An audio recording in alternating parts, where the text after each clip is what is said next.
ஜனவரி நாள் 17. எகிப்தின் புனித அந்தோணியார் மடாதிபதி.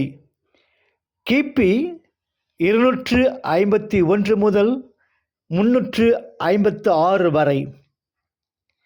எகிப்தின் புனித அந்தோணியார் ஏக்கர் கணக்கில் நிலங்களை விற்று ஏழைகளுக்கு தர்மம் செய்து நித்திய மகிழ்ச்சியை விலைக்கு வாங்கினார். எகிப்தின் புனித அந்தோணியார் எபோட் பெரும்பாலும் துறவிகளின் தந்தை என்று அழைக்கப்படுகிறார். அவருக்கு 20 வயதாக இருந்தபோது அவர் தனது பெற்றோர் இருவரையும் இழந்தார். அவர்கள் இறந்தபோது அவர் தனது சகோதரியை கவனித்து கொள்ளும் பொறுப்பை மட்டுமே கொண்ட கணிசமான சொத்தை மரபுரிமையாக பெற்றார். அவரது பெற்றோர் இறந்த 6 மாதங்களுக்கு பிறகு ஒரு நாள் புனித அந்தோணியார் ஒரு தேவாலயத்திற்கு சென்றபோது அவர் கிறிஸ்துவின் வார்த்தையை கேட்டார். நீ போய் உன்னிடம் உள்ளதை விற்று ஏழைகளுக்கு கொடு, அப்போது விண்ணகத்தில் உனக்கு கைமாறு கிடைக்கும். மத்தேயு இயல் 19 இறைவாக்கியம் 21. இந்த நற்செய்தி வசனத்தை அவர் தியானித்த போது அந்த வார்த்தைகள் துல்லியமாக தன்னை நோக்கி எழுதப்பட்டவை என்று அவர் நம்பினார்.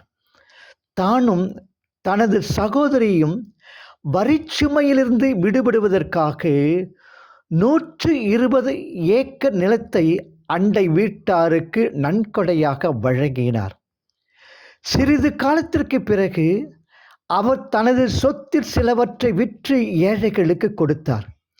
மேலும் தனக்கும் தனது சகோதரிக்கும் சிறிது மட்டுமே வைத்திருந்தார். அதைத் தொடர்ந்து தேவாலயத்தில் கிறிஸ்துவின் வார்த்தைகளை கேட்டபோது, நாளைக்காக ஆசைப்படாதே என்றார். மத்தேயு இயல் 6 இறைவசனம் 34. தனக்கும் தன் சகோதரிக்கும் தன்னிடம் இருந்ததை ஏழைகளுக்கு கொடுத்தார். அவர் தனது சகோதரியை கன்னிகளின் வீட்டில் தங்க வைத்தார். அங்கு பின்னர் புனித வாழ்க்கை முறையில் மற்றவர்களின் கவனிப்பும் வழிகாட்டுதலும் அவளிடம் ஒப்படைக்கப்பட்டது. புனித அந்தோணியார் தாமே ஒரு துறவியின் சீடராகி தனிமையை அடைந்தார். அவரது வாழ்க்கை. புனித அந்தோணி கிபி 251 மேல் எகிப்தில் உள்ள கோமா என்ற கிராமத்தில் பிறந்தார். பணக்கார கிறிஸ்தவர்களாக இருந்த அவரது பெற்றோர் சமூகத்தின் மோசமான செல்வாக்கிலிருந்து விலகி வீட்டிலேயே அவரை நெருக்கமாக பாதுகாத்தனர்.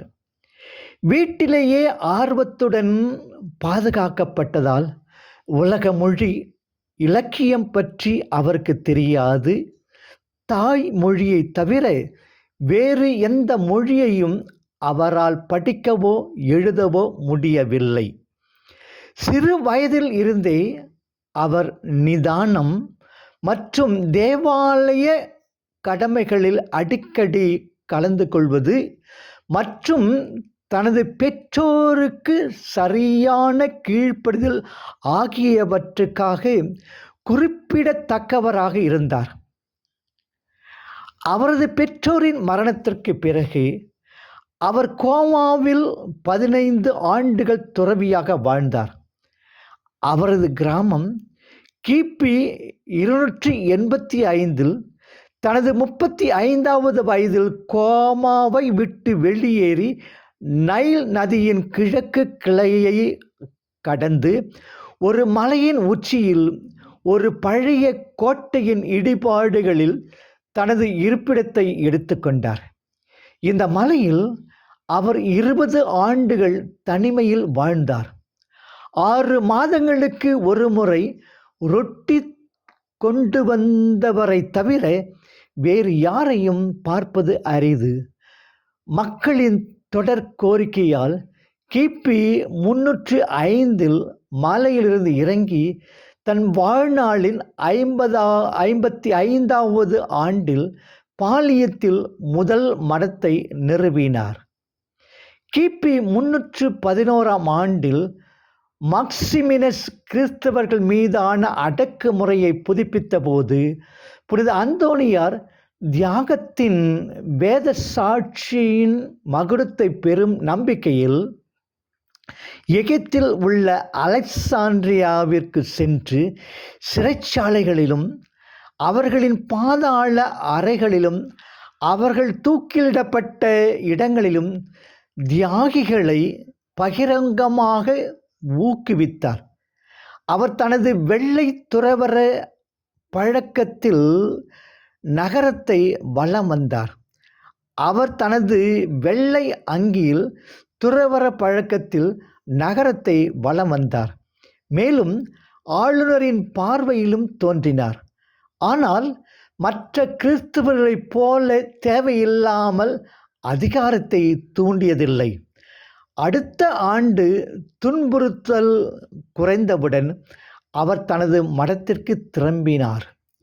உடல் உழைப்பை தவிர ஒரு தோட்டத்தை வளர்ப்பது மற்றும் பாய் நெசவு செய்வது தவிர அவர் தனது நேரத்தை விளக்கப்படாத ஆழ்நிலை தியானத்தில் செலவிட்டார். சிறையிலிருந்து ஓய்வு பெறுவது அவருக்கு மிகவும் மகிழ்ச்சியான தொழிலாக இருந்தது. மேலும் அவர் தனது பெரும்பாலான நேரத்தை தெய்வீக காட்சி தியானத்தில் செலவிட்டார். ஜெபமே அவரது இடைவிடாத பணியாக இருந்தது. அவர் ஒருமுறை சொன்னார், நீரிலிருந்து நீண்ட நேரம் மீன்கள் இறப்பதைப் போல தங்கள் அறைகளிலிருந்து வெளியே நின்று சாதாரண மக்களுடன் பழகும் துறவிகள் அமைதியான வாழ்க்கையை வாழ்வதற்காக உறுதியை பலவீனப்படுத்துகிறார்கள். நள்ளிரவில் சிறிது நேர உறக்கத்திற்கு பிறகு அவர் எழுந்து சூரிய உதயம் வரை, சில நேரங்களில் பிற்பகல் 3 மணி வரை வானத்தை நோக்கி கைகளை உயர்த்தியபடி முழங்கால்களில் பிரார்த்தனையை தொடர்ந்தார். புனித அந்தோனியார் இறப்பதற்கு சற்று முன்பு தனது துறவிகளை சந்தித்தார். பின்னர் அவர் தனது அறைக்கு திரும்பிய போது கடந்த 15 ஆண்டுகளாக தன்னுடன் தங்கியிருந்த தனது 2 சீடர்களான மக்காரியஸ் மற்றும் அமாதாஸ் ஆகியோரிடம் அவர் இறந்த பிறகு அவரை இரகசியமாக அடக்கம் செய்யும்படி அறிவுறுத்தினார். இந்த 2 சீடர்களிடமும் விடை பெற்று கால்களை விரித்து மூச்சு விடுவதை நிறுத்தினார். இவர் கிபி 356 ஜனவரி 17ஆம் நாள் அன்று தனது 105 வயதில் இறந்தார். அவரது உடை. புனித அந்தோணி சாக்கு துணியை அணிந்திருந்தார். ஆழி மற்றும் சணல் ஆகியவற்றால் நெய்யப்பட்ட மிகவும் கரடு முரடான துணியை அவரது உள்ளாடையாக அணிந்திருந்தார். மேலும் அதன் மீது அவர் ஒரு கயிறை கொண்ட ஆட்டுத்தோலின் வெள்ளை அங்கி அணிந்திருந்தார். அவருடைய உணவு. புனித அந்தோணியின் உணவு சிறிது உப்பு சேர்க்கப்பட்ட ரொட்டி மட்டுமே. அவர் தண்ணீரை தவிர வேறு எதையும் குடிக்கவில்லை.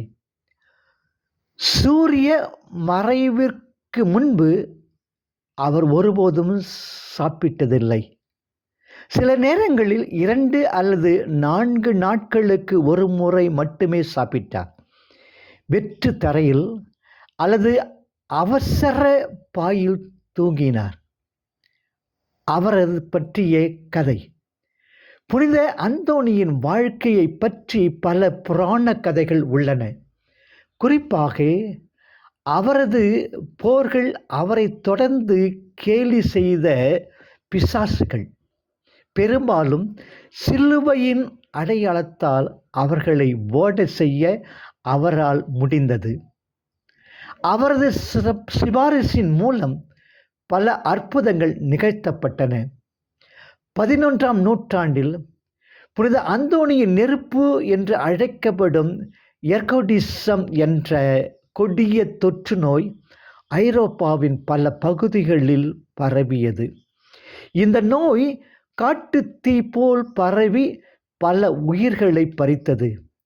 புனித அந்தோனியாரின் சிபாரிசின் மூலம் அது அதிசயமாக நின்றது. நாமும் அவரிடம் நம் நோய்களுக்காக வேண்டுவோம். அவரும் ஆண்டவர் இயேசுவிடம் நமக்காக பரிந்து பேசுவார். ஆமென்.